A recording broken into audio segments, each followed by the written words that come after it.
Welcome to smart classroom.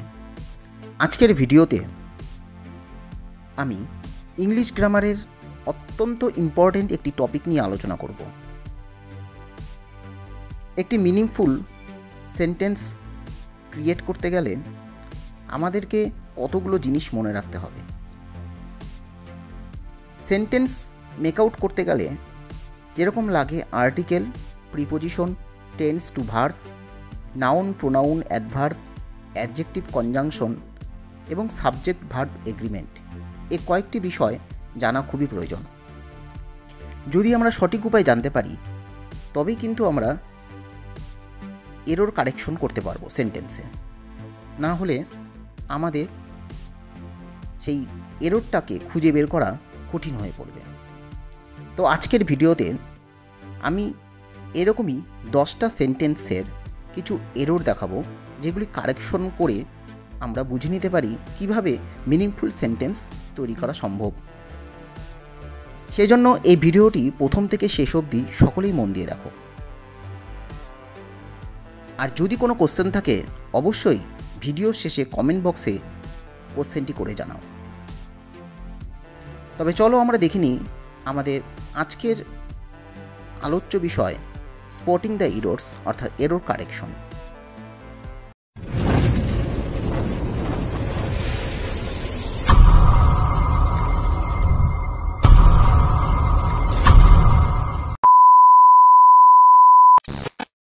ভিডিওতে আমরা দেখব 5টা পার্টে ওয়ার্ডগুলি ভাগ করা আছে। একটি মিনিংফুল সেন্টেন্স কিভাবে সম্ভব তৈরি করা সেটা আমরা দেখে নিই। আজকের এপিসোডের প্রথম কোশ্চেন রয়েছে question number 1, an European number A, dish number B, is number C, very famous number D, no error number E. এই যে A B C D E, এই 5টি অপশনের মধ্যে সঠিকভাবে আমাদেরকে দেখতে হবে এখানে কোথাও ভুল রয়েছে কিনা। অ্যান ইউরোপিয়ান, একজন ইউরোপবাসী, ডিশ ইজ ভেরি ফেমাস, তার ডিশটি খুবই ফেমাস হয়, নাকি নো ইরোর, কোনটি হবে?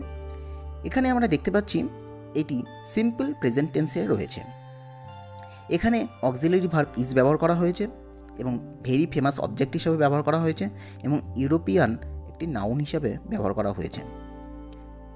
সেক্ষেত্রে আমরা দেখছি এ বি সি ডি ই এর মধ্যে ভুল রয়েছে এ অপশনে। কেন? ইউরোপিয়ানের আগে কখনোই কিন্তু অ্যান হয় না। আমরা যদি আর্টিকেলটা দেখি তাহলে দেখব ইউরোপিয়ানের আগে সবসময় এ হয়। তাহলে এটি হবে a European dish is very famous. কারণ European begins with vowel E, yet it sounds you, you are you. যেহেতু এর উচ্চারণ ইউ বা ইউ এর মতন হচ্ছে, সেই জন্য এখানে আমরা এ বসাবো, অ্যান বসাবো না। Question number 2, Rome number A, was number B, not built number C, in a day number D এবং নো ইরোর নাম্বার ই। এই 5টি পার্টের মধ্যে কোথায় ভুল রয়েছে সেটা আমরা দেখব। Rome was not built in a day, এই যে অপশন রয়েছে এটি সিম্পল পাস্টে রয়েছে, টেন্স অনুযায়ী সিম্পল পাস্টে রয়েছে। এখানে একটি প্রপার নাউন আছে রোম, ও not built in a day, একদিনে তৈরি হয়নি রোম শহরটি, তাহলে নো ইরোর। এখানে অপশনগুলি সবই ঠিক রয়েছে, অর্থাৎ সেন্টেন্সটি কারেক্ট রয়েছে, নো ইরোর হবে option number E. Question number 3, Ritwika A helps B poor and C the sick people D, no error ই।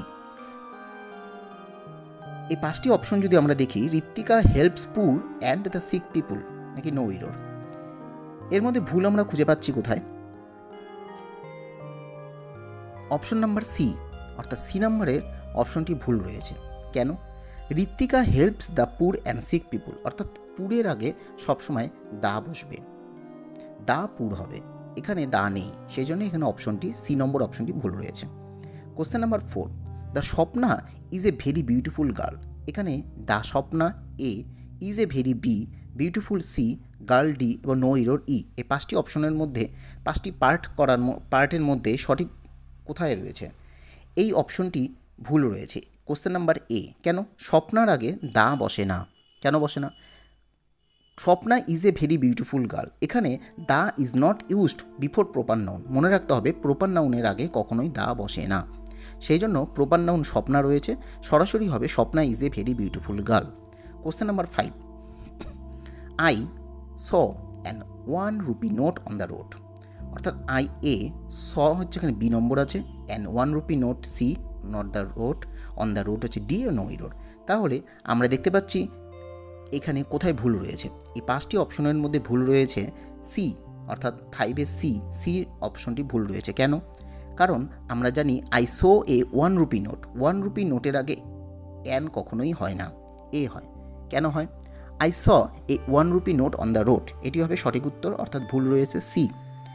কারণ a is used with singular countable nouns pronounced with consonant sound. যেহেতু এখানে one ও উচ্চারণ হচ্ছে, ওয়া উচ্চারণ হচ্ছে, অর্থাৎ কনসোনেন্ট সাউন্ডে উচ্চারণ হচ্ছে, সেই কারণে এখানে এ বসবে, অ্যান বসবে নয়। Question number 6, the boy is swimming on the pool, এখানে 5টা পার্টে ভাগ করা আছে। দ্য বয় এ, ইজ হচ্ছে B, swimming C, on the pool D, no error E. তাহলে এই পার্টের মধ্যে 5টা পার্টের মধ্যে সঠিকটা কি হবে? এখানে দ্য বয় রয়েছে বা বি নম্বরে আছে ইজ, তাহলে ভুল রয়েছে এখানে এ, অপশন নাম্বার এ ভুল রয়েছে। কেন ভুল রয়েছে? কারণ a boy is swimming on the pool, কারণ আমরা জানি a is used with the singular countable noun, অর্থাৎ এখানে ব্যবহার করা হচ্ছে সিঙ্গুলার কাউন্টেবল নাউন বয়ের আগে এ বয় হলে একটি নির্দিষ্ট বালককে বোঝানো হচ্ছে, এর জন্য এখানে দা বসবে না, অর্থাৎ 6-এর এ নম্বরটি ভুল রয়েছে। এবার আমরা দেখে নিব question number 7, here is a red A shirt B which Swapna gave me yesterday, না নো ইরোর। এই 5টা অপশনের মধ্যে এ বি সি ডি এর মধ্যে কোথায় ভুল রয়েছে না ঠিক রয়েছে? আমরা দেখতে পাচ্ছি hair is a red shirt, hair is a red shirt which Swapna gave me yesterday, যেটি ইয়েস্টারডে স্বপ্না আমাকে দিয়েছিল এই রেড শার্টটি। তাহলে এখানে দেখতে পাচ্ছি hair is a red shirt, একটি রেড শার্ট, একটা অবজেক্টের কথা বলানো হচ্ছে, যেহেতু এখানে দা ব্যবহার করা হবে, এ ব্যবহার করা হবে না। রেড শার্টের আগে সবসময় দা হবে, এ হবে না। সেই কারণে here is the red shirt which Swapna gave me yesterday, the red shirt has become particularised, একটা নির্দিষ্ট অবজেক্টের কথা বলা হচ্ছে, সেই কারণে রেড শার্টের আগে সবসময় এ হবে, অর্থাৎ অপশন নাম্বার এ ভুল রয়েছে। কোশ্চেন নাম্বার 8, শতাব্দী এক্সপ্রেস রানস ভেরি ফাস্ট, নাকি নো ইরোর। এখানে শতাব্দী এক্সপ্রেস এ নম্বরে আছে, রানস বি নম্বরে আছে, ভেরি সি নম্বরে আছে, ফার্স্ট ডি এবং নো ইরোর আছে ই নম্বরে। তাহলে এই এতগুলো ওয়ার্ডের মধ্যে এই সেন্টেন্সের মধ্যে ভুল কোথায় রয়েছে? এই ভুল রয়েছে এ অপশনে ভুল রয়েছে। কেন? কারণ শতাব্দী এক্সপ্রেস একটা নির্দিষ্ট ট্রেনের নাম উল্লেখ করছে, ট্রেনের কথা বলা হচ্ছে, সেই জন্য এখানে দা বসবে, অর্থাৎ অবজেক্টের আগে কোনো নির্দিষ্ট অবজেক্টের আগে দা বসতে হয়। সুতরাং এখানে শতাব্দী এক্সপ্রেসের আগে দা বসবে, তাহলে হবে the Shatabdi express, the is used before the name of well known train, অর্থাৎ নির্দিষ্ট ট্রেনের নামের আগে সবসময় দা বসে, সে কারণে এই এ নম্বর অপশনটি ভুল রয়েছে। Question number 9, Parul was also invited to the lunch hosted by the queen at her cottage yesterday. এখানে এই 5টি অপশনের মধ্যে কোথায় ভুল রয়েছে না ঠিক রয়েছে সেটা আমরা দেখে নিই। পারুল এ, অর্থাৎ একজন প্রপার নাম বোঝাচ্ছে, was also invited past টেন্সে রয়েছে, টেন্স হিসাবে ঠিকই রয়েছে। To the lunch hosted by the queen at her cottage yesterday তার কটেজে করা হয়েছে। তাহলে সুতরাং এখানে এ বি সি সবগুলি অপশন ঠিক রয়েছে, সুতরাং নো ইরোর হবে সঠিক উত্তর, option number E. Question number 10, my uncle is a SP, কি no error. My uncle A নম্বরে আছে, ইস হচ্ছে বি নম্বরে, এ রয়েছে সি নম্বরে এবং এসপি রয়েছে ডি নম্বরে, নো ইরোর আছে ই নম্বরে। এখানে এই সেন্টেন্সগুলির মধ্যে বা এই ওয়ার্ডগুলির মধ্যে কোথায় ভুল রয়েছে? এখানে আমরা ভুল খুঁজে পাচ্ছি এসপির আগে এ বসানো আছে, কিন্তু এসপির আগে এ হবে না, সঠিক হবে এন। সুতরাং এই অপশন নাম্বার সি ভুল রয়েছে। My uncle is an SP, এখানে দেখতে হবে here an is used before a consonant which sound like a vowel. এখানে দেখতে হবে যে এই যে এসপি বা এমএলএ এই সমস্ত নির্দিষ্ট ডিগ্রিধারীর ক্ষেত্রে অ্যান বসাতে হয়, কারণ এখানে ভায়োলের মতন থাকলেও উচ্চারণ কনসোনেন্ট হচ্ছে। তাই এখানে বলা হচ্ছে অ্যান ইজ ইউজড, অ্যান ব্যবহার করা হয়, মনে রাখতে হবে an is used before a consonant, কনসোনেন্টের আগে সবসময় অ্যান বসে, এবং হুইচ সাউন্ড লাইক এ ভায়োলের মতন যদি উচ্চারণ হয়, SPA উচ্চারণ হচ্ছে, সেই জন্য এখানে অ্যান বসছে। তার মানে অপশন নাম্বার সি হবে এখানে ভুল রয়েছে। আজকের এপিসোডের এই 10টি কোশ্চেন এরর কারেকশন আজকে আলোচনা করলাম। এর পরবর্তী ভিডিওতে অন্য কোনো প্র্যাকটিস সেট নিয়ে আলোচনা করব। আজকের ভিডিওটি ভালো লাগলে বা এই ধরনের আরও প্র্যাকটিস সেট পেতে হলে অবশ্যই চ্যানেলটি লাইক, শেয়ার এবং সাবস্ক্রাইব করে রাখুন।